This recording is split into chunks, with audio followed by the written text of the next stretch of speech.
আসসালামু আলাইকুম সম্মানিত ভিউয়ার্স, এটা হচ্ছে হযরত নিয়ামত আলী শাহ রহমতুল্লাহ মাজার, যেটা ভাটিয়া রেল স্টেশনে অবস্থিত।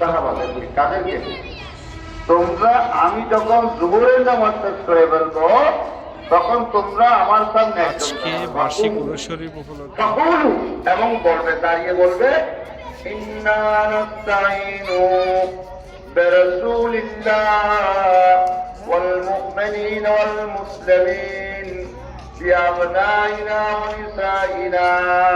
মাশাআল্লাহ। এবং তোমরা বলবে ইন্না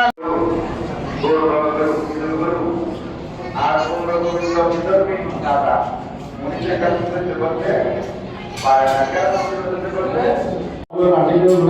이렇게 하래 알리 이거들의 말이는 하리데 너거의 삶을 내주나 삶의 비자다 이거 기라요 알리스라요 에 হযরত নিয়ামত আলী রহমাতুল্লাহ এই আল্লি জীবের মাধ্যমে এই দেওয়ার খালি খালি এই আর হযরত নিয়ামত আলী যা করছিল।